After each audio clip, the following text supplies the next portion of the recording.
All right, caught up with Alex. How you doing today? Not too bad. How you doing? We're doing all right. So what brings you to Camden? Basically, my girlfriend. Since I met, you guys did an interview with her a little bit ago. You know, she was an addict when I met her. It's kind of funny. I don't use. I'm not an addict per se. I'm not a saint. You know, I like to have a good time, but you know, I tend to try to take care of my business first. But you know, when I met my girlfriend, you know, we fell in love, and I tried to give her a lot of help. I've had her in different rehabs. You know, I was in a much better situation when we first met to help her. It's a story I don't really talk about a whole lot because a lot of people I don't feel like understand. You know, most people look at me and tell me, you know, well, what are you doing now? It's like, just, you know, kick her to the curb and just move on. Yeah, it's not that easy. Right, absolutely. Right, if you love someone, you love someone. You're going to put up a fight for them. You know, I work, you know, I run restaurants. That's my career. Basically, with the COVID, I ended up being laid off about 9 months ago. And at first, I guess it was kind of like a little vacation. My girlfriend, she goes into these crack binges where she runs off to Camden and she'll stay out there for days. You know, I would come out, drive her, bring her back home. She'll come home for a couple of days, and then it starts all over again. So when I got laid off the last time, I thought of it like a little vacation, and I came out here with her. You know, while I'm out here, I'm trying to help get her mind straight, trying to get her motivated to get some help to get off the street. How challenging is that? Very. At the end of the day, you know, I really can't compete with her addiction. Right, you're absolutely right. No one can. She has to compete with her own addiction. That's right. Just the way addiction works. You know, I always want to help, and you know, I try not to make it seem like I'm forcing her to do anything because she'll run. Being out here with her has been an experience. You know, it's not something I really wish on anyone. I mean, you know, I have it a little bit more easier than most of the people out here because I do have, you know, income coming in. So it's not like, you know, I have to hustle. I have to figure out a way to survive. I do have money that, you know, so I do eat every day. You know, I do, you know, have a couple dollars in my pocket, you know, where most of the people right here don't. So if you've been dating long term now? Yeah, it's going on 5 years. Okay. So everything started at the top. I mean, I was working when we met. I was making really good money when we met. You know, we had a roof over our head when we met. I guess basically, you know, when we really realized we wanted to be together, you know, I made a promise to her. I said, you know, we're either going to rise together or we're going to fall together.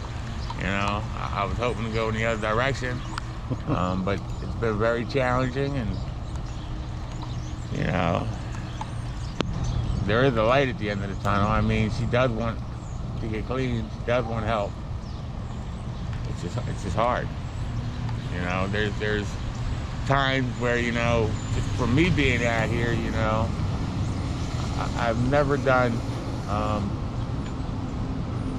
any heroin in my life. I have tried crack cocaine. You know, sometimes I think when I tried it, I wanted to be, I don't know, that's her thing. So I felt like maybe, you know, sometimes, you know, if we want to have a good day, I'll try it out with you and be on your level, you know. And what did it do for you? Not much. You know, it's not my thing. I'm not gonna lie, we do have a good time, you know, when we're together. But, and I think, like I said, that's the only reason why I did try it. It's, you know, that's her thing. And, you know, if I'm doing it with her, then it's like, you know, we're having a really good time together. You know, when I'm not, you know, it's challenging to to not be an addict and to be in love with someone who's an addict. It's very difficult, absolutely, sure. I have a little bit of experience with that myself, so. Right.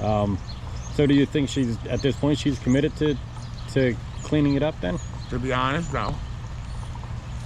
You know, I mean, when we first got together, you know, I had all these wishes and had all these thoughts in my head that, we're gonna get it together, we're gonna be good, we're gonna live a normal life. Sometimes I think maybe I was kidding myself, I don't know. She does have a 10-year-old daughter, and she struggles to get it right with her. How did you guys originally meet? How did we originally meet? It's funny. I used to do Uber and Lyft full time. I was in and out of Camden a lot. I actually pulled up to the Chinese store one day, right down at the corner. She was standing there with a girlfriend of hers, and her girlfriend had came up to the car and was talking to me, and she was standing on the sidewalk in tears. So I just happened to look over and I talked to her and I was like, what's wrong? And she said, my girlfriend promised that if I hung out with her all day, she would help me get food for my family. Her family was, temporarily misplaced at the time. They were living in a hotel. They had very little food. But I think her friend was just kind of stringing her along. And at that point, I kind of just looked at her, and most guys will, be looking to trick with the girls. My first thing was getting a car. We left here, we drove to Williamstown and stopped at Walmart. I spent about $60 in food, went to the hotel, dropped off her mom, her dad, and her family some food, and from there we never really looked back.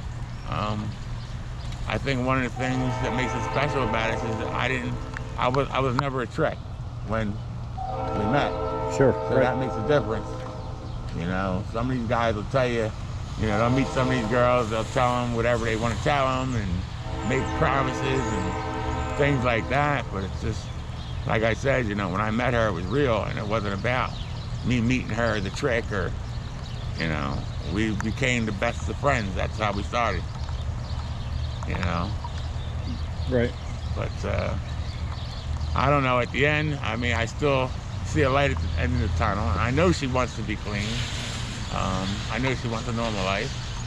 I know she loves me. I wouldn't be here. I wouldn't be here if that was the case.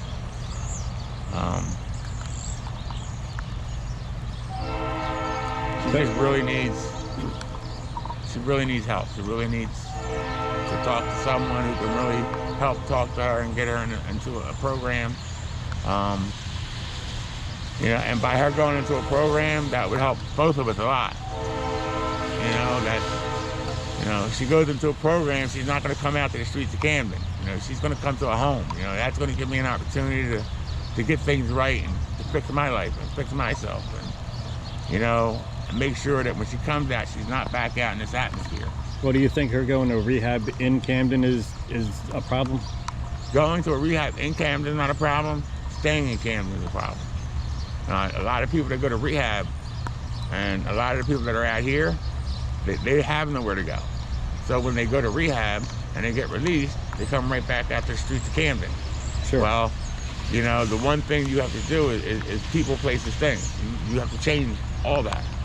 You can't go to rehab and then come back out and hang with the same people on the streets of Camden and think that you're going to be clean. Right, it doesn't work that way. Yeah, right. It's just not going to happen. Right. At one point we did relocate, and we were staying in Philadelphia for a while, away from Camden, away from, all her friends, away from all the drugs. That was the stepping stone she needed. She was doing wonderful. She was doing great. Started going to rehab, started getting her life together, had a job. And, it was just, I guess we made a bad decision to move back this way. She wanted to be closer to her daughter. She wanted to be closer to her family, which is understandable. Right. But when we made the decision to move back, I did think it was probably a bad judgment call, but I don't know, I can be a pushover sometimes, and I tend to give her what she wants. Us men usually are. So we came back, and then everything kind of tumbled right back to the ground again. Probably a little bit worse than it was before. Well, But we're still gonna fight. We're still gonna get back on top. well, if you're a strong supporter, then odds are, that's what most people out here need, is something to lean on, and you're a strong man, so you'll be there for her when she needs someone to lean on, you know? Definitely. And at this point, like I said, I'm not trying to force her to do anything.